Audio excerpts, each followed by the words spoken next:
Hi everyone, I'm Kavita and I welcome you to Women in Marketing presented by CMO First. This is where we sit down with women who are shaping the world of marketing through sharp thinking, bold choices and authentic storytelling. If you joined us from the first journey, thank you very much for being a part of that. And if this is your first time with us, you are up for a very inspiring journey and some amazing conversations with some very, very amazing women in marketing. Real insights, inspiring journeys, and fun conversations are about to happen. Today's journey belongs to someone who understands the craft of product marketing at its core.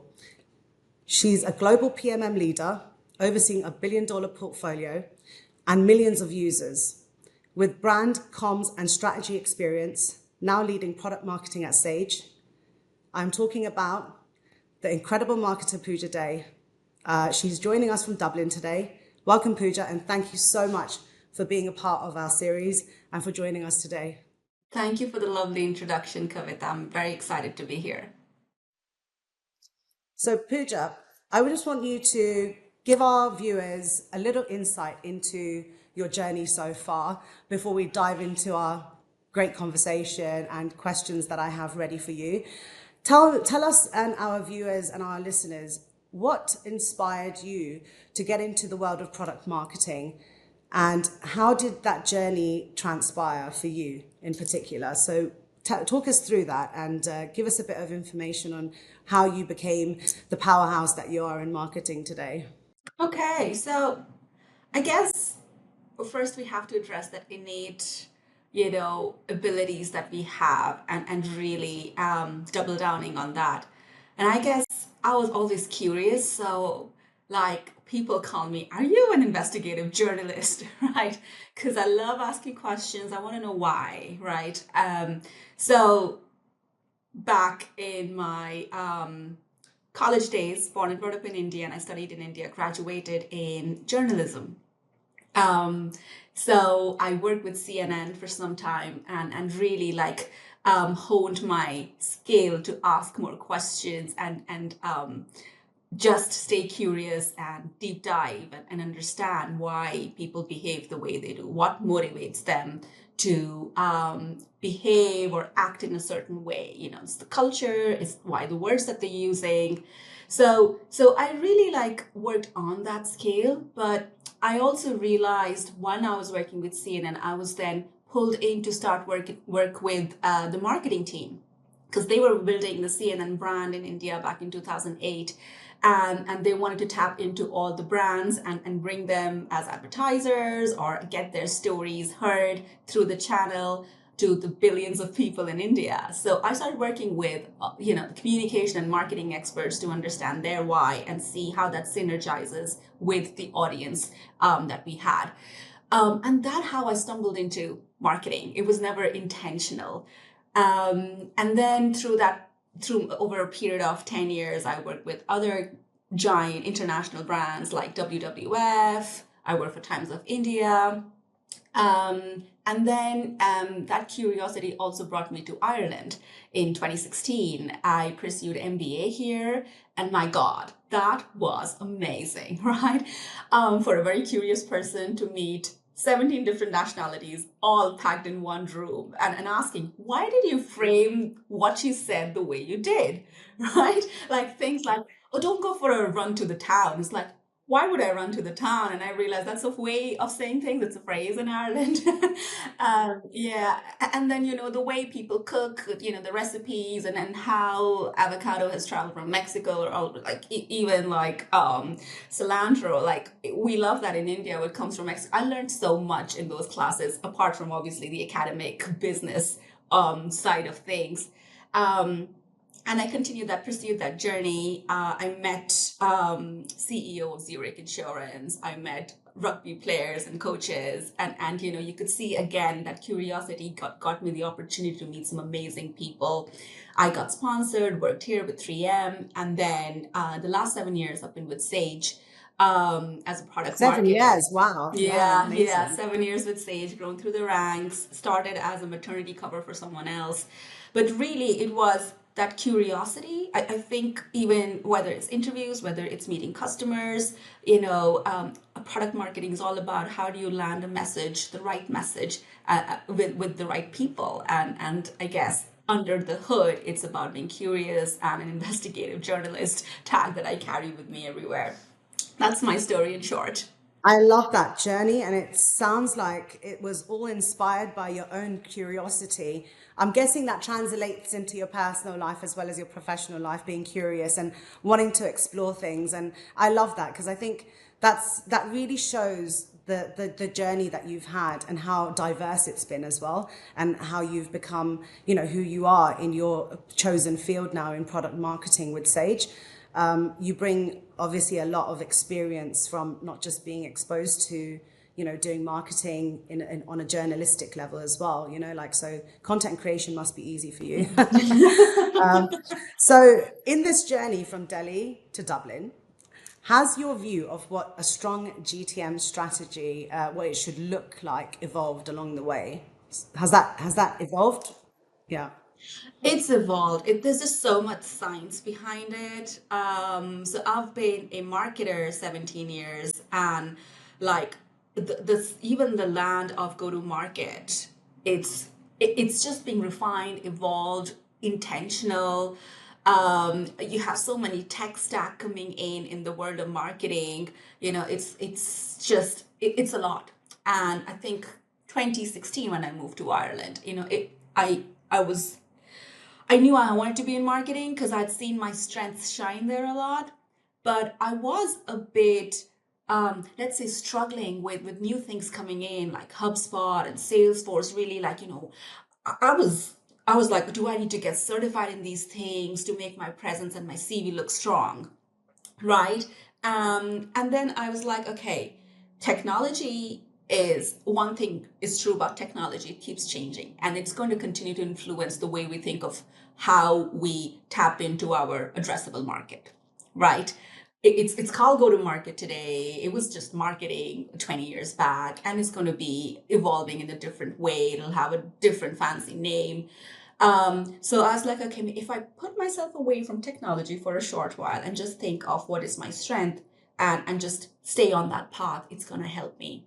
So, but I'm working with some really talented people who understand SEO, who understand paid search, who understand web optimization, who understand, RevOps and all of these new scientific, ways of working and discipline and craft that have come in to make my message land with the audience more effectively and be able to track things properly. Now, 10 years fast forward today, right? We're in the cusp of AI and everyone's revisiting all that effort of different crafts, different talents and specialization. And how do we take that, to critical mass and make it more effective and stay lean as we move forward by leveraging AI? So I think the discipline of go-to-market is going to have, let's say, breadcrumb shift at the moment, but in the next 5 years, a really big way, a change in way we do our go-to-market. So I think this landscape is constantly evolving, and the number one priority should be where your strength lies and just double downing on that. And then the methodology or the process of reaching your customers might look a little substantially different in 5 years. But I think to your question, go-to-market landscape is constantly evolving, and you got to stay on top of where your customers are, and that should determine, how you approach it. Yeah, I love that you said that about the technology aspect of it when you first came in, and you have to learn the CRM, the map, and all the other things that kind of, you need as part of your daily job as a marketer. But then some things you don't need as well. So I guess like you said, strip away from the complexities, and all of a sudden, you're back in control again, right? And it's not like you're being overwhelmed by all the technology. It's a part of what you do. It's an extension of it, but it's not the be all and end all of what makes a great marketer as well, I think. And when you said fast forward to 10 years from now, AI is everywhere now, as we know, and machine learning. So, I think a lot of people are feeling living that fear of AI is going to take over our jobs. AI is getting better and better at creating content and marketing strategies and briefs and stuff. But, I think, I've had previous discussions with other women as well, female leaders like yourself, and they've said, actually, no, AI still needs us, still needs that human touch, and still needs us to kind of guide it, if that makes sense. So working together just makes you more efficient as a marketer eventually, right? That's the whole idea behind it. Let's see. So you've basically worked in both B2B and B2C. Lately, we see B2B brands like having a great time with memes and strong personality and bringing their own sort of, like character and personality to things. Do you think B2B marketing is still hesitant to use humor in their marketing? Do you feel like it's still quite corporate and very within guidelines and maybe needs a bit more of a, let's have a bit of fun with this type of thing like B2C do? Trying to figure that out, right? Like, what is the right way to get people's attention? And we know, is it humor? Is it just like, take it easy a little, stop talking about, this technology is going to like unlock more potential and automate your processes. These are like very heavy duty words, and this is not how, we talk, on a daily basis. I get that, the need to replicate what we are seeing in B2C, but I think we also need to be careful, right? We're not selling impulse buys here. We are selling to, especially in Sage, for example, we're selling to a buyer group who are answerable to investors, to a board, to their customers. So there is a lot of due diligence and taking like a step by looking at a completely different business model is not necessarily the right way of solving it, right? So if we're talking to a CFO who has like, let's say, a commitment of millions of money, right, over a period of years, upskilling his team, just changing the way they operate and winning the buy-in from other stakeholders, you can't have a meme and go like, hey, this is so humorous, right? It's caught my attention, and here's a data sheet and here's a demo. It needs to be designed to support that conversation. So whatever that path is, and if it's working, I think you just continue on that path. And I think it's also really important to connect with, do a lot of interviews and understand the voice of customers. So I do that a lot through third parties, primary interviews as well. And I haven't, at least in my role and the business I'm in, heard that need for humor. Right? So I'm not going to jump the gun because it's working in a different business model and a setup. Right. So really, if your customers are expecting humor in some ways, sure. But it could be a different emotion as well, right? We sometimes tap into fear, uncertainties, doubts. We sometimes tap into, encouragement and giving the confidence you'll be successful in your job. So whatever emotes the right behavior, I think tapping into that is the most important. It's so interesting because you do VOCs as a part of your marketing strategy. I think that is genius, by the way, because again, we can get caught up in the whole B2C are doing this, it's more fun.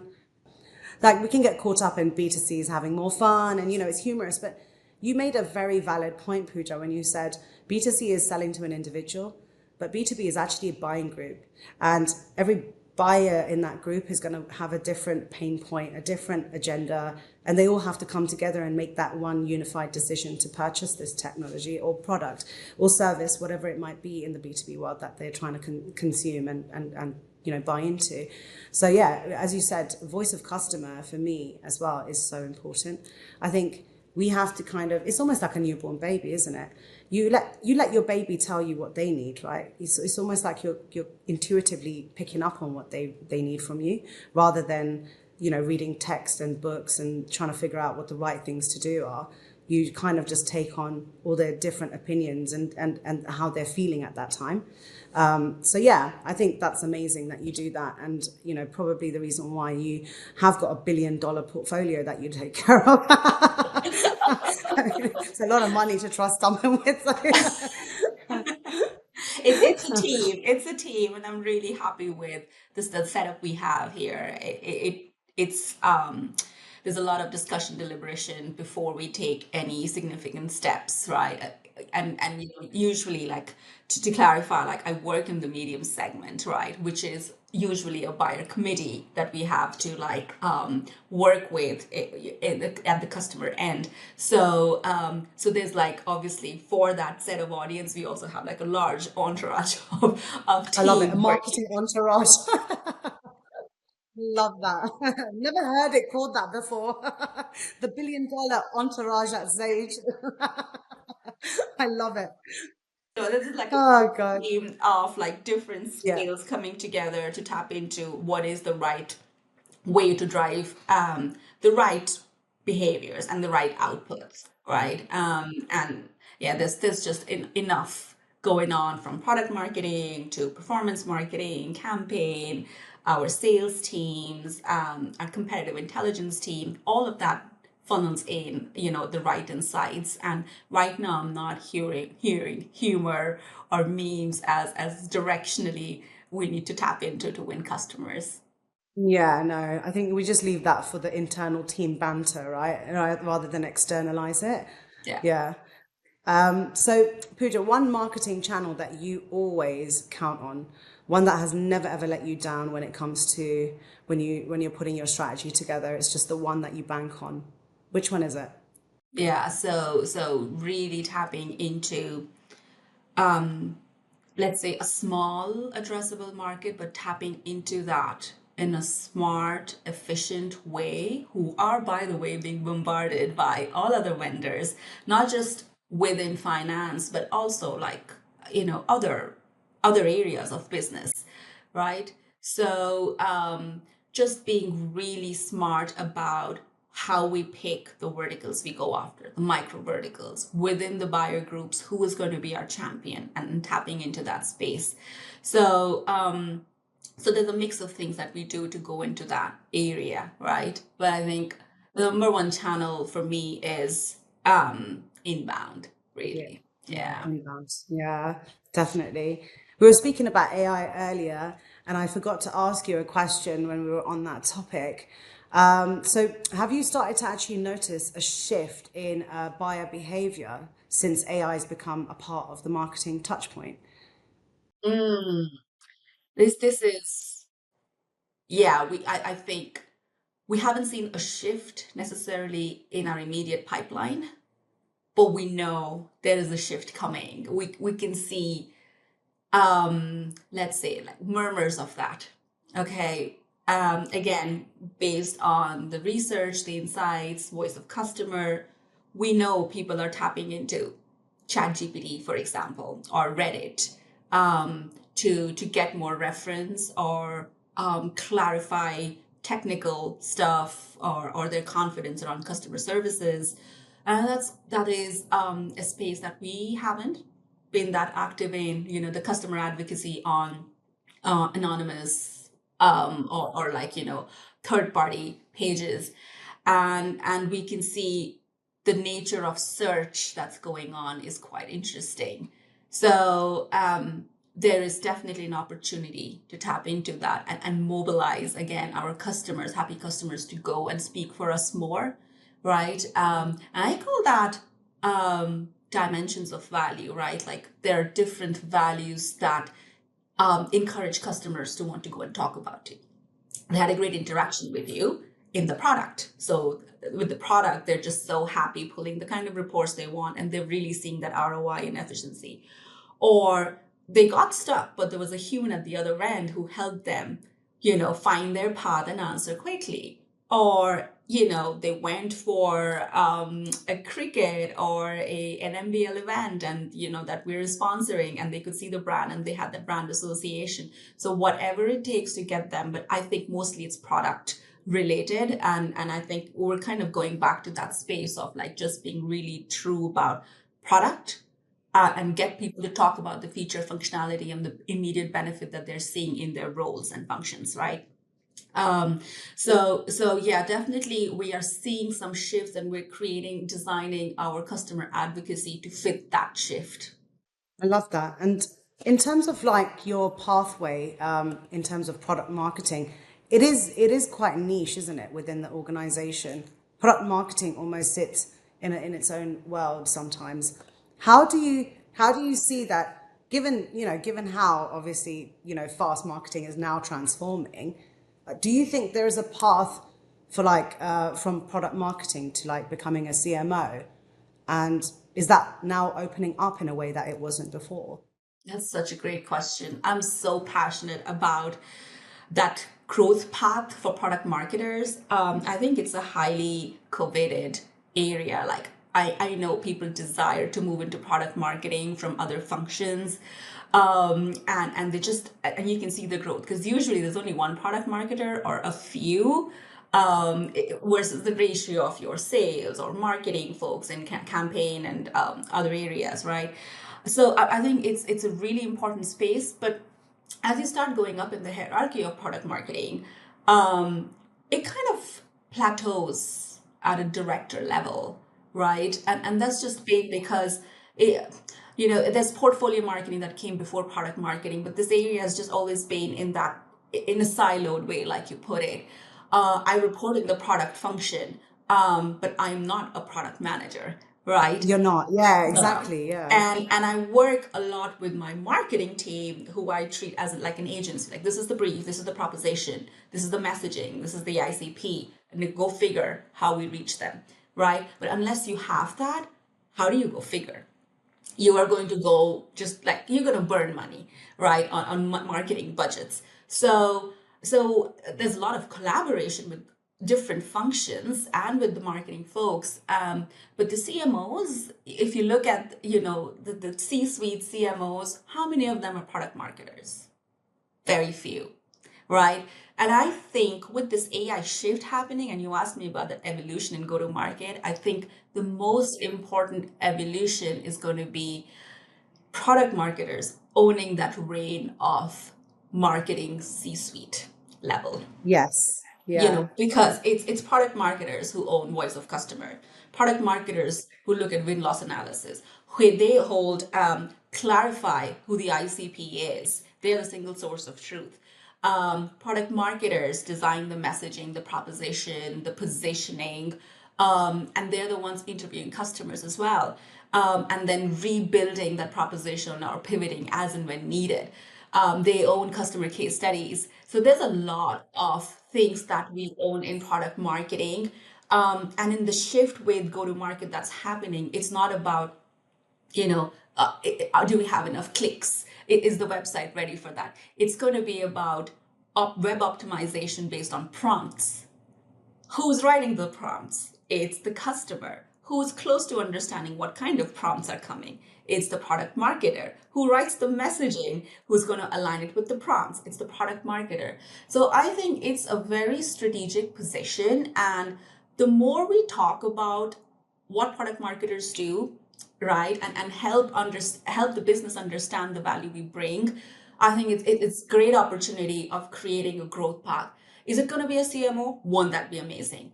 But if we take the titles off, but I think there's a strategic leadership role definitely opening up for product marketers at the C-suite level. They could almost be chief growth officers. They could Yeah, that's what be, I was thinking as well. Yeah, chief product marketing officers, like, that yeah. that would be a great title, CPMO. Um, you know, um, but you're right though. Every CMO I know, if I look at their journey, it's not come from a product marketing background yet. Everything that you've just described that a product marketer does, and again, I work with so many product marketers, working on campaigns with them and doing demand generation across 20 years, and rightly so, you just mentioned all of these things that they're so close to. Now, I would think that a CMO having those type of skills would make them even better at the job, right? Because being close to customers, I mean, that is the be all and end all of being a great marketer, right?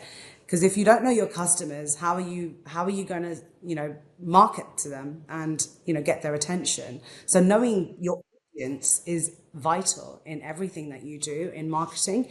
So yeah, no, Yeah, I that's do want to add, like, there was a reason why we've had CMOs the way we've done, the skill set comes from campaign or performance marketing because it was aligned with how our go-to-markets have been designed in the last 10, 15 years, which is like, oh, I know how to understand marketing technology, right? Your marketing budgets were going in those directions. But I think there's going to be a shift as we start to simplify our go-to-market again, as we move from specialists to generalist mode. So I see this influencing and impacting the way boards think of future CMOs, right? And I'm seeing some of that happen already, especially in the startup world where they're making decisions. Do we want our VP marketing CMOs to be from campaign performance, or do we want product marketers? Right. So that I'm seeing that shift happen already in smaller businesses where there's more flexibility. And I think it's going to be in the very near future, even with bigger established IPO'd firms.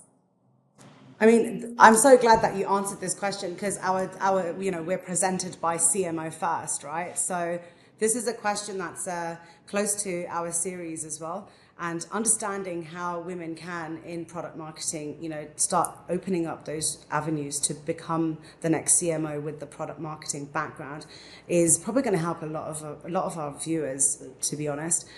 They might not even think that they can do it. So your words have probably inspired many to think, oh, actually, no, we bring a lot to the table and maybe we need to start talking about it a bit more within our organizations to help them understand, the value that a product marketer can bring into the C-suite as well, in general, when it comes to the marketing strategy. So that's the end of our questions. And thank you so much, Pooja, for sharing your knowledge, experience, and, answering the questions for us and providing our viewers with more insight into the world of product marketing and how, you can become, a leader in this space and what it takes and some of the challenges that you faced as well. It's really amazing that, you were able to share your story with us today. I am going to now go and shift into our rapid fire round because this is where we have a little bit of fun, no serious talk and, lengthy questions and answers. This is just a quick game for too many rapid fire rounds and no overthinking, just the first thing that pops into your head. So I'm going to say a word or a phrase and you just say the first thing that comes to your mind. Are you ready? I think so. It's supposed to be fun, Pooja. Okay, I'm so nervous. Yeah, let's go. Let's do this. Let's do this. Okay, let's go. First one for you. Marketing swag. A water bottle would be great. I need one. Excellent. I love the water bottles, actually. I always collect them for my boys, and they go to school with all these different brands on their water bottles, and nobody knows who they are. They're like, you work for this company already? Yeah, who's Forrester? I never heard of this before. Then you see like parents Googling Forrester water bottles and they don't exist because obviously they don't. I picked it up from an exhibition. Oh God, that's so funny. Okay, roundtable conferences. Very important. Important. One word. I agree with you. Paid media. Fading. Customer dinners. Critical. Product training of the sales team. Mandatory. Yeah. Non-negotiable. Yeah, definitely. So that was great. Now we're going into round two, this or that, right? So you have to pick one out of the two. LinkedIn ads or Google ads? LinkedIn ads. And that's purely because of the space that I'm in. Yeah, that makes sense as well. Videos or decks? Videos. Brand awareness or demand gen? Demand gen. You had to think about that one. Is it because you're like a little bit, I don't know. Yeah, it's hard actually because brand is in its own way, in its own space, and demand gen is doing its own thing. So yeah, I agree. They kind of go hand in hand if you can't have one without the other almost. Exactly. But I think Yeah. if you come from an annual report perspective, I Right. think a CRO, a CEO really cares about numbers. Yeah. So, The demand gen. Yeah, it's yeah. such imagine. Yeah, it's the most tangible I'm preparing can myself for a CMO role, so I'm just thinking of the metrics I should care about. circulate this to the entire organization And so keep everyone brand. knows. Yeah, yeah. And the Yeah, brand is definitely important, but you have to show where the numbers and are we closing deals, right? So absolutely. important. Yeah, because that's what it really comes down to in the end, isn't it? Pipeline, deals closed, revenue generated. Canva or Adobe? Canva. Yeah, sorry, Adobe. And last one, product team or sales team? Because I'm in the product team. I know. I was going to say I'm this is going to say a bit product. controversial. This question's a bit controversial, but Yeah, yeah. yeah. Like, if this question was, do you want us to be in product team or sales team? It would be easy, product team, because I love it. I'm thriving there, but I love collaborating with sales team. I love that. I love the fact that you said you like collaborating with the sales team because that is what makes marketers more powerful. And also, you're empowering the sales team. If you work together, you become the ultimate dream team for a company. So yeah, it's brilliant. A lot of companies have that sort of marketing. It's marketing versus sales rather than we are in this together, like sort of mentality. So yeah, that's amazing. That's the rapid fire rounds done. I'm not going to ask you any more questions. Thank you so much, Pooja. That was so much fun. And thank you for playing along with us on the rapid fire round and also just providing us with such a great podcast series today. It's been a pleasure having this conversation with you and learning more about you and your role at Sage. And, I'm sure that I will see you as the future CMO somewhere at some point, and I'm rooting for you. So yeah, can't wait. And yeah, thank you so much. It's been an amazing session for me, and I hope it's been insightful for you as well. It was great. I think there were some really good questions there because it forced me to think more proactively about things I care. So thanks for the questions. And it was great to, as always, chat with you, Kavita. Yeah, you were amazing, honestly. Your answers were absolutely phenomenal, and the fact that you just came out with them like that, I was like, wow, this is brilliant. So I'm going to be signing off now, guys, and thank you again to Pooja for joining us today and providing us with such great answers to all the questions. I hope to see you guys soon and take care of yourselves. Bye.